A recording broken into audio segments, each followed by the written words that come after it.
안녕하세요. 쉬운 5번째 시간이네요.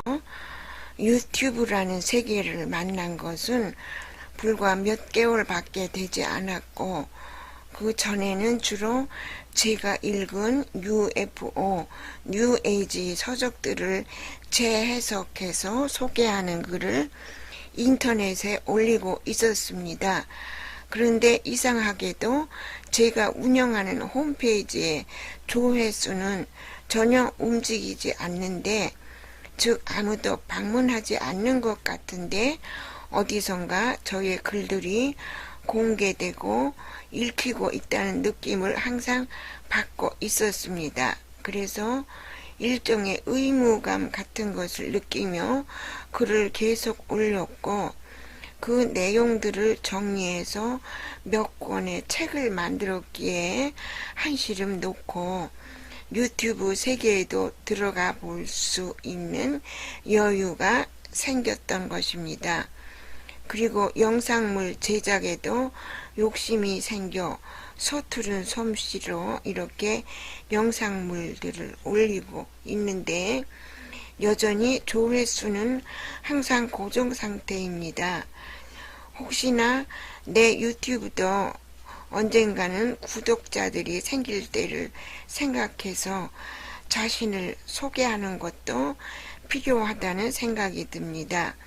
나이 80세가 다 된 늙은이가 어떻게 유튜브를 직접 만들어 올릴 수 있는지 흥미로운 일일 수도 있으니까요. 저의 고향은 표관북도 선천이고, 개신교가 처음 한반도에 상륙한 고장이라고 합니다. 소학교, 즉 초등학교 교장이셨던 아버지와 교사였던 어머니 사이에서 태어났으며, 어머니는 천주교 신자였다고 합니다. 제가 6살 때 돌아가셨고요.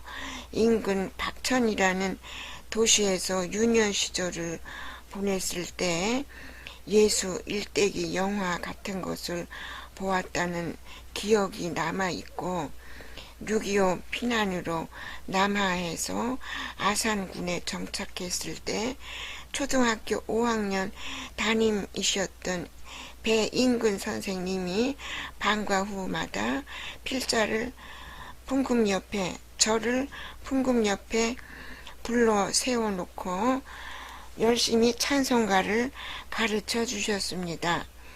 알고 있는 찬송가들은 대부분 그때 그 선생님에게서 배운 것이었습니다. 오늘의 글 제목을 두드려라 그러면 열릴 것이다 라고 정한 것은 무에서 유를 창조하는 물리적 기적이 아니라 제 신앙의 발자취를 소개하기 위함입니다. 기독교 경전을 열심히 읽었으나 몇 가지 의문점은 항상 풀리지 않고 있었고, 제 인생살이에 아무런 도움도 줄 수 없다고 느꼈을 때 시인 황금찬 씨가 펴내던 신앙이라는 작은 월간지를 만난 적이 있었습니다. 개간지였던 것도 같고요. 하나님, 당신은 누구십니까? 라는 시를 그 책의 독자란에 올렸고, 그냥 신학적 궁금증에서가 아니라 고통으로 호소한 글이었기 때문에 황금찬 씨의 눈에 들어 독자시란에 실렸던 것 같습니다. 기독교에서 말하는 하나님, 신은 쉽게 이해되지 않는 존재였습니다. 구약 성서에서는 폭력적이고 무서운 하나님처럼 보이고, 신약 성서에서는 완전한 자기 희생의 하나님처럼 보였습니다. 그러나 사랑의 하나님이 어떻게 사랑하는 자기 아들에게 십자가의 죽음이라는 그런 극한의 고통과 자기 희생을 요구하시나, 그것을 이해할 수 없었습니다. 그래서 하나님, 당신은 누구십니까? 라는 질문을 간절한 호소문으로 제시했던 것이지요. 그리고 그 답은 유렌시아서를 통해 받은 것이나 마찬가지입니다. 미개한 행성의 주민들에게 주어진 고압적이고 신비에 쌓인 하느님이 아니라 과학적으로 접근이 가능한 존재임을 친절히 설명하고 있었으니까요. 두드려라, 그러면 열릴 것이다 라는 문구가 저에게는 그런 방식으로 나타났던 것입니다. 그 문서는 1834년 미국의 몰몬교가 한참 박해를 당하고 있을 때에 지구에 주어진 문서라고 합니다. 종교는 두 가지 점에서 인간에게 강력한 정신적 습관을 길러주는 것 같습니다. 하나는 신이나 하느님이라는 존재에 대한 막연한 기대감과 두려움이고, 또 하나는 인간은 항상 그 앞에 엎드려야 하는 버러지 같은 존재라는 자학적 사고방식인 것이지요. 동양 종교와 서양 종교의 차이는 바로 그런 데 있는 것 같습니다. 동양 전반의 철학 사상을 인본주의적이라고 하는데, 이유는 동양 종교들에서는 인간을 그처럼 평가절하하지는 않고 오히려 천지, 인을 같은 레벨에 두고 보았기 때문일 것입니다. 명상, 참선, 신인, 합일 같은 단어들은 신과의 만남이 인간 자신의 내면을 통해서만 가능하다는 것을 알았기 때문인 것입니다. 그에 비해 서양의 종교들에 있어서 신이나 하느님은 인간 밖에 계시는 어떤 두렵고 절대적인 존재인 것이지요. 그런 차이는 기독교의 에덴설화에서도 극명하게 말해주고 있습니다. 하느님이 인간의 지혜를 금했다는 그 설화는 신과 인간의 관계가 주종의 관계, 그 이상도 이하도 아님을 알게 하니까요. 스타게이트라는 영화에서처럼 원시 행성에 불시착한 우주인들이 원시인들을 통제하기 위해 문자를 알거나 공부하는 사람들을 잡아가는 장면을 떠올려 봅시다.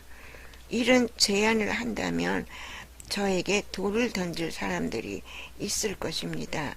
그러나 그럴 필요가 없는 것은 진짜 신 혹은 하느님은 그런 존재가 아니기 때문입니다. 결론부터 말한다면 창세기의 여호와 하나님은 지구를 방문했던 우주인이었다는 사실을 아는 것이 기독교 성서를 제대로 이해할 수 있는 관건인 것입니다. 그래서 그 시절의 지구 역사로 돌아갈 볼 필요가 있는 것이지요. 창세기 2장의 시대, 그 이전에 지구라는 행성에서 레무리아와 아틀란티스라는 두 세력이 과학 무기를 가지고 파괴적 전쟁을 한 역사가 있었다고 합니다. 그 결과 행성이 초토화된 적이 있었기 때문에 창세기 2장에서의 새로운 창조가 필요했던 것이지요. 즉 식물과 동물을 다시 이식시켜 생명체들이 풍성한 행성으로 재탄생시킨 것입니다.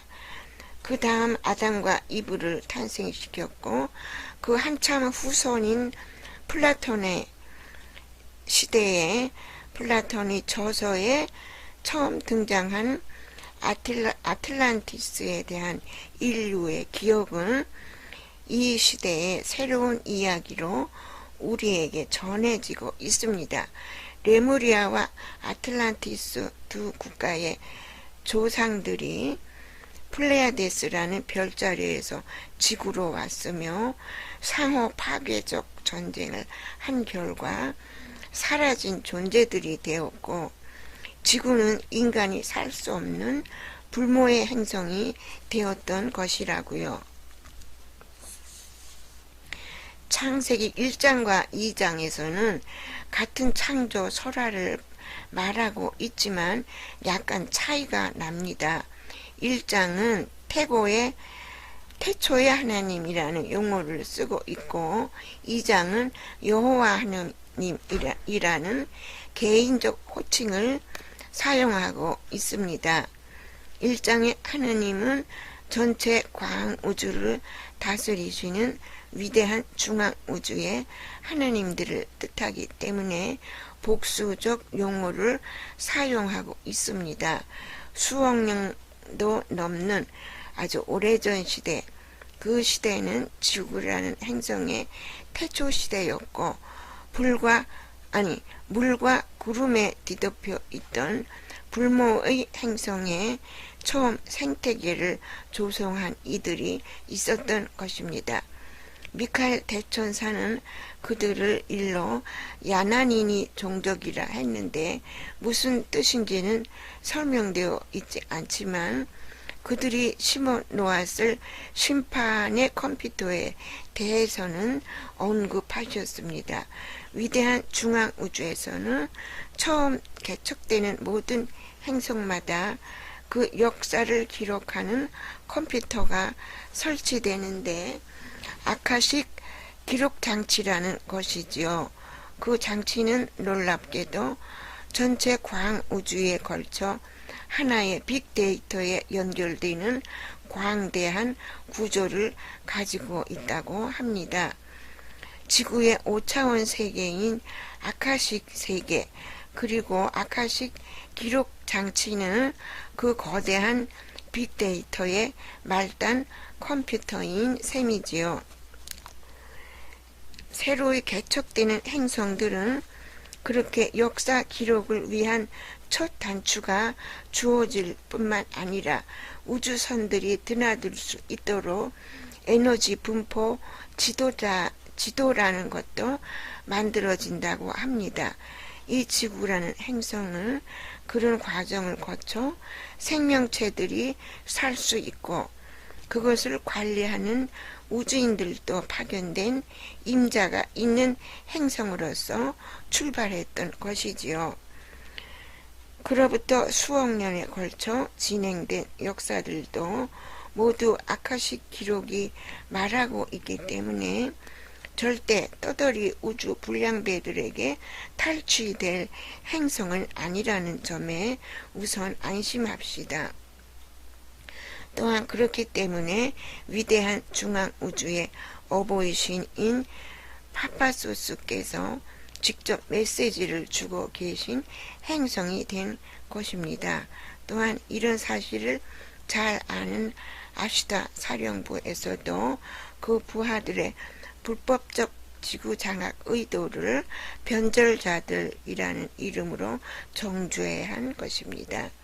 증산 선생도 아래와 같은 문구로 이 행성의 주권자들이 알아야 할 사실을 미연에 알려준 것입니다. 목사가 믿는 하느님이나 중들이 가르치는 부처가 본래는 하나로 돼 중생들을 잘못 인도하면 천지의 원주인도 자리를 잡지 못한다. 지구가 동서양으로 나뉘고 기독교와 불교로 나뉘어 눈에 보이지 않는 전쟁을 하고 있는 현 시점을 미리 예견한 문구 같지 않습니까? 원주인도 자리를 잡지 못한다는 것이 무슨 뜻일까요? 행성 안에서 우리끼리 분열되어 싸운다는 것은 제살 깎아먹기식 전쟁이고, 행성 주권자로서의 권리마저 잃게 만든다는 뜻입니다. 위대한 중앙우주의 개척자들에 의해 심판의 컴퓨터가 설치된 인자 있는 행성 지구는 플레야데스 중에서 생명체와 인간들이 사는 총 619개의 행성들 중 606번째 행성이라는 꼬리표가 붙은 행성이라고 합니다. 뿐만 아니라 이 행성을 관리할 자격을 인정받은 영혼들, 즉 주권자들이 있다는 사실도 알아야 하는데, 그들이 바로 우리 지구 인류의 조상이었으며 에덴 설화에서 말하는 반란의 천사들이었던 것이지요. 200여 명에 달했다는 천사들 대부분이 에덴 동산에서의 폐쇄적 교육 정책, 즉 지혜를 금했다는 그 정책에 반기를 들었기 때문에 여호와 하느님과 몇몇 천사들은 지구를 떠났고 에덴 동산의 모든 시설들도 파괴되었으며 반란의 천사들은 3차원 행성으로 추락한 이 지구에서 무일푼의 빈손으로 출발할 수밖에 없었던 것입니다. 즉 원시 수준에서부터 자체적인 문명 건설을 시작했던 것이지요. 그러나 불행하게도 반란자들의 행성이라는 그 낙인 때문에 소돔과 고모라, 그리고 바벨탑의 파괴, 대홍수 같은 거대한 순환을 겪었음을 창세기라는 기록이 말해주고 있는 것입니다. 종교적 문서에서는 반란, 추락, 죄인 같은 단어들을 사용하지만 재림 예수와 같은 존재인 우주인 사난다님을 아래와 같이 격려해 주십니다. 부디 여러분의 지상에서의 삶의 의미를 과소평가하지 마십시오. 여러분은 가장 창조적이고 진보되고 용기 있는 신의 일부입니다. 당신들은 미지의 것을 탐구하는 탐험가들이고 새로운 것의 창조자들입니다. 여러분의 이원성을 통한 탐험들은 인간의 상상을 훨씬 넘어선 한 가지 목적에 봉사합니다. 여러분은 이전에는 없었던 새로운 의식을 창조한 것입니다. 탐험가들이라는 것은 그때까지는 6차원 세계에서 3차원 물질 세계로 낙향해서 살아보자는 그런 새로운 길을 개척한 적이 없었다는 뜻입니다. 요한복음에서 말하는 탕자들이란 바로 반란의 천사들을 의미하며, 새로운 것의 탐험과 모험이란 무감각의 5차원 육체가 아니라 감각과 감정을 지니고 살아가는 자연인으로서의 삶을 시작했다는 뜻이지요. 우리 지구인들의 조상은 집 나간 탕자처럼 살아왔지만 전지전능한 하느님께 간청하거나 옷자락에 매달리는 유아기의 신앙에서 벗어나 스스로 자립하는 성장한 자녀가 된 것입니다. 과학적으로도 하느님 신에 대해서 알 수 있게 되었으니까요. 그럼에도 불구하고 고대 문서에만 매달린다면 아버지, 어머니 하느님이신 어버이신, 즉 파파소스께서도 칭찬만 하시지는 않을 것입니다. 다 자란 자녀가 아버지를 이해하지도 못하고 두려움과 숭배의 대상으로만 여긴다면 그런 관계를 부자의 관계라고 인정할 수 있을까요? 권위와 규제의 틀에 갇힌 관계는 사랑이 아니라 명령과 굴정이라는 바람직하지 못한 관계로 끝나게 되는 것이지요. 명령과 굴정 위에 만들어진 것이 천국 지옥설이고, 그런 샤머니즘적 종교관에서 헤어나라고 만들어 주신 것이 유렌시아소라고 저는 굳게 믿어 의심치 않습니다. 그럼 오늘은 이것으로 마치고 다음 시간에는 또 다른 주제를 가지고 찾아뵙겠습니다. 안녕히 계세요.